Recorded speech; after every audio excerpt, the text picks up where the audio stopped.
नमस्कार दर्शक बंधु मु प्रदीप आपण मानक स्वागत करुच्ची आज आउ एक नुआ भिडियो तो गतकाली राज्य सरकार तरफ सुभद्रा योजना को नहीं गोटे बहुत बड़ इंपोर्टाट अपडेट आसी जो मैंने भी सुभद्रा योजना नुआ करी आवेदन करने चाहते से मैंने आज सुभद्रा योजनार ऑफिशियल पोर्टाल जहाँकि ऑनलाइन ले आवेदन करें एने जहाँकि विभाग तरफ गतकाली सूचना दी जाइए तेणु 1 एप्रिल 2025 सुधा जो हिताधिकारी बयस 21 वर्ष हो सारी से सुभद्रा योजना नुआ आवेदन करें।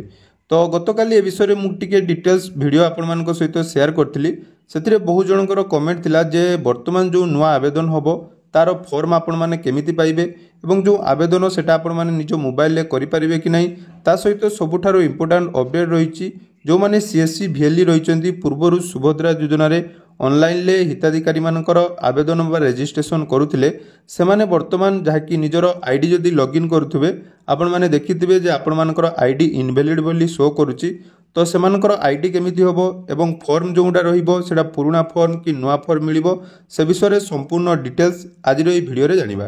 तेणु वीडियो को जमारू स्किप न करी प्रथम शेष पर्यंत देखंतु जो थे कि आपण माने जानि परिबे सुभद्रा योजना आवेदन करिया पई हेले आपण मानकु कौन कौन डॉक्यूमेंट आवश्यक अच्छी एवं फॉर्म कोटी पाइबे सब डिटेल्स जानि परिबे। ता पूर्व जदि चैनल को प्रथम थर विजिट करछंती वीडियो को लाइक करिवे चैनल को सब्सक्राइब करने सहित पाखरे थिबा बेल आइकन को क्लिक करी ऑल सेट करदेवे।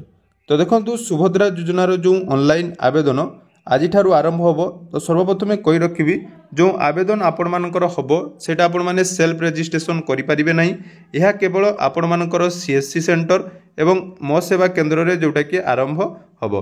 तेणु जो माने आवेदन करिया पई चाहुचंती सेमानक पई किछि नुआ इंपोर्टेंट गाइडलाइन रहिछि तो से गाइडलाइन विषय आसंतु आगे जानि नबा। तो जदि आमे सुभद्रा योजनार गाइडलाइन बा मानदंड विषय जानिबा तो सुभद्रा योजना को माने आवेदन करिवे ना सुभद्रा योजना जो माने भी आवेदन करेंगे से माने उड़ीसार बासिंदा होइतिबा दरकार अर्थात आपण मानक पाखरे उड़ीसार स्थायी बासिंदा पत्र जमिति कि आधार कार्ड रे आपण मानकर एड्रेस उड़ीसा थिबा निहाती आवश्यक। ता सहित सुभद्रा योजना रे जदि आपण मानक पाखरे राशन कार्ड नहीं जोटा कि एनएफएसए बा एसएफएसएस रे अंतर्भुक्त होई नथिबे ताहले सेमानकर वार्षिक आवेदन वार्षिक आय 2,50,000 टंकारु कम थिबा दरकार किंतु मन रखिबे एठी आपण मानकु कोनोसी इनकम सर्टिफिकेट दबा पई पड़िबो नाही। एवं सुभद्रा योजनार जो धार्य तारीख करा जायछि जोटा कि आपण मानकर 2025-26 पई 1/4/2025 सुधा महिलांको बयस 21 वर्ष किंबा ताठारु अधिक होइतिबा दरकार एवं 60 वर्षरु कम होइतिबा आवश्यक।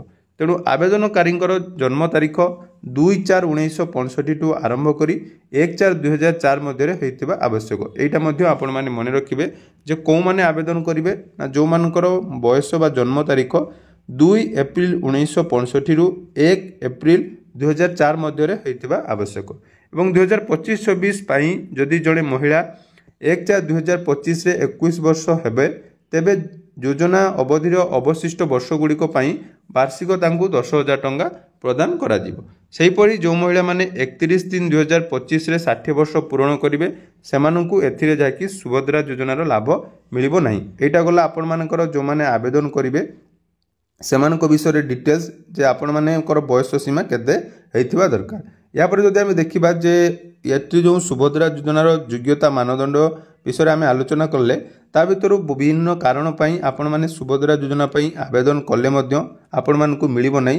तार देखंतु डिटेल्स गाइडलाइन आपण माने एठारे देखि पारुथिबे जो महिला माने मोट 1500 टंका किंबा ताठारु अधिक वार्षिक 18,000 टंका पर्यंत जदि कोनोसी राज्य सरकार बा केंद्र सरकारଙ୍କର पेंशन छात्रवृत्ति इत्यादि पाउचंती ताहले सेमाने जाकी रिजेक्ट हे जो फॉर्म आवेदन कले मध्य आपण माने सुभद्रा योजनार जाकी टंका पाइबे नाही। या सहित देखंतु अन्यान्य जमिति कि रहिछि पूर्वतन सांसद किंबा विधानसभार सदस्य होइतिले आयकर इनकम टैक्स दउतिले बा आपण माने जदि कोनोसी सरकारी सहरांचल स्वायत्त शासन संस्था जमिति कि आपण मानकर काउंसिलर हुंतु बा आपण मानकर कॉर्पोरेटर बा पंचायत राज डिपार्टमेंट आपण माने जनप्रतिनिधि हेतिबे ताले एठी आपण माने सुभद्रा योजना पई अयोग्य अटंती। ता सहित भारत सरकार किंबा राज्य सरकारଙ୍କର विभिन्न अंडरटेकिंग बोर्ड स्थानीय संस्था संगठन ए सबुरे जदि आपण माने कार्यरत अछंती एवं पेंशन पाउचंती ताले यहा पई आपण माने आवेदन करि परिबे नाही। या सहित ट्रैक्टर मिनी ट्रक छोट वाणिज्य यान ଏବଂ ଅନ୍ୟ ସାମାନ ହାଲୁକା ଯାନ ଯେଉଁଟାକି 4 ଚକିଆ ଯାନ ଯଦି ଘରେ ଅଛି ତାହେଲେ ଆପଣମାନେ ଏଠି ପାଇବେ ନାହିଁ। ଏହା ସହିତ ଯଦି ପରିବାରର ସର୍ବମୋଟ ଜମି ଜଳସେଚିତ 5 ଏକର ଏବଂ ଅଣଜଳସେଚିତ ଯଦି 10 ଏକରରୁ ଅଧିକ ଅଛି ତାହେଲେ ଆପଣମାନେ ସୁଭଦ୍ରା ଯୋଜନା ପାଇଁ ଏଲିଜିବୁଲ୍ ନୁହନ୍ତି। ଏଇଟା ଗଲା ସୁଭଦ୍ରା ଯୋଜନାର ଗାଇଡ଼ଲାଇନ୍। ଏବେ ଯେଉଁମାନେ ଆବେଦନ କରିବା ପାଇଁ ଯାଉଛନ୍ତି ଆବେଦନ କରିବା ପୂର୍ବରୁ ଆପଣମାନଙ୍କର କ'ଣ କ'ଣ ଦାୟିତ୍ୱ ରହିଛି ଆସନ୍ତୁ ସେ ବିଷୟରେ ଜାଣିବା। ତ ସର୍ବପ୍ରଥମେ ଆବେଦନ କରିବା ପାଇଁ ହେଲେ ଆପଣମାନଙ୍କର ଆଧାର କାର୍ଡ଼ ଏବଂ ମୋବାଇଲ ନମ୍ବର ଲିଙ୍କ ଥିବା ନିହାତି ଦରକାର। ଅର୍ଥାତ୍ ଆପଣଙ୍କର ଆଧାର କାର୍ଡ଼ ସହିତ ଯଦି ମୋବାଇଲ ନମ୍ବର ଲିଙ୍କ ନାହିଁ ତାହେଲେ ସୁଭଦ୍ରା ଯୋଜନାରେ ଆପଣମାନେ ଆବେଦନ କରିପାରିବେ ନାହିଁ। ତେଣୁ ସର୍ବପ୍ରଥମେ ଆଧାର କାର୍ଡ଼ ସହିତ ମୋବାଇଲ ନମ୍ବର ଆପଣମାନଙ୍କର ନିହାତି ରହିବା ଦରକାର। ଏହା ସହିତ ଡିବିଟି ଆକାଉଣ୍ଟ ମନେ ରଖନ୍ତୁ, ଡିବିଟି ଆକାଉଣ୍ଟ ଆପଣମାନଙ୍କ ପାଖରେ ଥିଲେ ଯାଇ ଆପଣମାନେ ସୁଭଦ୍ରା ଯୋଜନା ପାଇଁ ଆବେଦନ କରିବେ, ନହେଲେ ଆପଣମାନଙ୍କର ପ୍ରୋବ୍ଲେମ୍ ହେବ। ଡିବିଟି ଆକ୍ଟିଭ୍ ଥିବା ନିହାତି ଆବଶ୍ୟକ। ତା ସହିତ ଦେଖନ୍ତୁ ଏଠି କୁହାଯାଇଛି ଯଦି ଆଧାର ନମ୍ବର ଏବଂ ତାଙ୍କ ଆଧାର କାର୍ଡ଼ର ତଥ୍ୟ ମେଳ ଖାଉ ନାହିଁ ତେବେ ଆଧାର ଅଧୀନରେ ନିଜକୁ ପଞ୍ଜୀକରଣ କରିବା ପାଇଁ ପଡ଼ିବ ବା ସଂଶୋଧନ କରିବେ। ଅର୍ଥାତ୍ ଆଧାର କାର୍ଡ଼ରେ ଯଦି ଆପଣମାନଙ୍କର କୌଣସି କରେକ୍ସନ୍ କରିବା ପାଇଁ ପଡ଼ିବ ତେଣୁ ତାକୁ ଆପଣମାନେ କରେକ୍ସନ୍ କରିନେବେ। ତାପରେ ଦେଖନ୍ତୁ ଆମର ଯେଉଁ ଡିବିଟି ଆକାଉଣ୍ଟ କଥା ମୁଁ କହିଲି, ଡିବିଟି ଆକାଉଣ୍ଟ ଆପଣମାନଙ୍କର ମଷ୍ଟ ଥିବା ଆବଶ୍ୟକ। ବ୍ୟାଙ୍କରେ ଡିବିଟି ଆକାଉଣ୍ଟ ନଥିଲେ ଆପଣମାନେ ସୁଭଦ୍ରା ଯୋଜନା ପାଇଁ ଆବେଦନ ଯେଉଁ କରିବେ ସେଠି ଆପଣମାନଙ୍କର ଆକାଉଣ୍ଟ ଯେଉଁଟାକି ଭେରିଫାଏ ହେବ ନାହିଁ। ଏଇଟା ଗଲା ଆପଣମାନଙ୍କର ଡକୁମେଣ୍ଟ ହିସାବରେ। ଏବେ ଦେଖନ୍ତୁ ଆବେଦନର ପ୍ରକ୍ରିୟା କ'ଣ ରହିବ। ଆବେଦନର ପ୍ରକ୍ରିୟା ଯଦି ଆମେ କହିବା, ଆବେଦନ କରିବା ପାଇଁ ହେଲେ ସର୍ବପ୍ରଥମେ ଆପଣମାନଙ୍କୁ ଫର୍ମଟି ଆଣିବା ପାଇଁ ପଡ଼ିବ।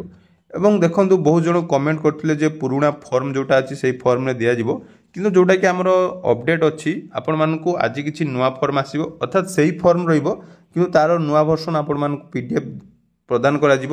ତେଣୁ ଫର୍ମ ବର୍ତ୍ତମାନ ସୁଦ୍ଧା ସମସ୍ତ CSC ସେଣ୍ଟର ବା ମୋ ସେବା କେନ୍ଦ୍ରକୁ ଯୋଗାଇ ଦିଆଯାଇ ନାହିଁ। ଖୁବ୍ ଜଲ୍ଦି ଆପଣମାନଙ୍କୁ 2 ଦିନ ଭିତରେ ଫର୍ମ ଆସିଯିବ। କିନ୍ତୁ ଆପଣମାନଙ୍କର କାମ ହେଲା ଯେ ଫର୍ମ ସଂଗ୍ରହ କରିବା ପୂର୍ବରୁ ଆପଣମାନଙ୍କର ନିଜର ଡକୁମେଣ୍ଟ ସବୁ ରେଡ଼ି କରନ୍ତୁ ଏବଂ ଡକୁମେଣ୍ଟ ରେଡ଼ି କଲା ପରେ ଯାଇ ଆପଣମାନେ ଫର୍ମ ଆଣନ୍ତୁ। କାରଣ ଦେଖନ୍ତୁ ବହୁତ ସମୟରେ ପ୍ରଥମେ ଏମିତି ଆପଣମାନେ ପୂର୍ବଥର ଆବେଦନ କରିଥିଲେ ସେ ସମୟରେ ବହୁତ ଜଣଙ୍କର ଯାହାକି ପ୍ରୋବ୍ଲେମ୍ ହେଇଥିଲା। ତେଣୁ ଏହି ପ୍ରୋବ୍ଲେମ୍ ଯେମିତି ଆଗକୁ ନ ହେଉ ତେଣୁ ତା ସର୍ବପ୍ରଥମେ ଆପଣମାନେ ଡିଟେଲ୍ସ ଗାଇଡ଼ଲାଇନ୍ ଜାଣନ୍ତୁ ଯେ କେଉଁମାନେ ଆବେଦନ କରିବେ, କ'ଣ କ'ଣ ଡକୁମେଣ୍ଟର ଆବଶ୍ୟକତା ଅଛି ଏବଂ ଫର୍ମ ଆପଣମାନେ ଯେଉଁଟା ଆଣିବେ ସେ ଫର୍ମ ଆପଣମାନଙ୍କୁ ଫିଲ୍ଅପ୍ କରିବା ପାଇଁ ପଡ଼ିବ। ଏବଂ ଫର୍ମ ଫିଲ୍ଅପ୍ କଲା ପରେ ଯାଇ ଆପଣମାନେ CSC ସେଣ୍ଟର ଏବଂ ମୋ ସେବା କେନ୍ଦ୍ରକୁ ଯାଇ ଆବେଦନ କରିବେ। ଏବଂ ଆବେଦନ କରିବା ପାଇଁ ହେଲେ ଯିଏ ଆପଣମାନଙ୍କର ହିତାଧିକାରୀ ବା ଯିଏ ଆବେଦନ କରୁଛନ୍ତି ସେହି ମହିଳା ଆପଣମାନଙ୍କର CSC ସେଣ୍ଟର ବା ମୋ ସେବା କେନ୍ଦ୍ରରେ ଉପସ୍ଥିତ ରହିବା ନିହାତି ଦରକାର। କାରଣ ତାଙ୍କର EKYC କରାଯିବ ଏବଂ ଫେସ୍ ଅଥେଣ୍ଟିକେସନ୍ କିମ୍ବା OTP ବେସ୍ରେ ଆପଣମାନଙ୍କର EKYC କଲା ପରେ ଯାଇ ଆପଣମାନଙ୍କର ସୁଭଦ୍ରା ଯୋଜନାର ଆବେଦନ ଆରମ୍ଭ ହେବ। ଏଇଟା ଗଲା ସୁଭଦ୍ରା ଯୋଜନାର ଯେଉଁ ନୂଆ ହିତାଧିକାରୀ ଆବେଦନ କରୁଛନ୍ତି ତାଙ୍କ ପାଇଁ ଡିଟେଲ୍ସ ଗାଇଡ଼ଲାଇନ୍।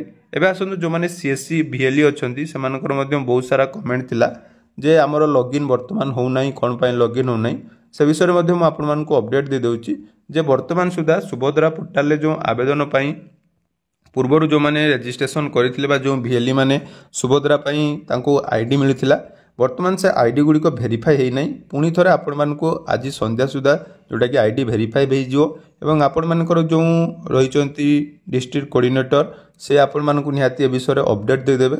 ତେଣୁ ଆପଣମାନେ ଆବେଦନ କରିବା ପୂର୍ବରୁ କୌଣସି ହିତାଧିକାରୀଙ୍କର ସର୍ବପ୍ରଥମେ ଆପଣମାନଙ୍କର ID ଲଗ୍ଇନ୍ କରିବେ ଏବଂ ସେମାନଙ୍କୁ ଫର୍ମ ଯେତେବେଳେ ଆପଣମାନଙ୍କୁ ଯୋଗାଇ ଦିଆଯିବ ସମସ୍ତଙ୍କୁ ଫର୍ମ ଦେବେ ଏବଂ ଆବେଦନ କରିବା ସହିତ ସେମାନଙ୍କୁ ମଧ୍ୟ ଏ ବିଷୟରେ ଟିକେ ଅପଡ଼େଟ୍ ଜଣାଇ ଦେବେ ଯେ କେଉଁ ଆଧାରରେ ଆପଣମାନଙ୍କର ଆବେଦନ ହେଉଛି, ଆପଣମାନଙ୍କର ଡକୁମେଣ୍ଟ ରେଡ଼ି କଲା ପରେ ଯାଇ ହିଁ ଆବେଦନ କରନ୍ତୁ।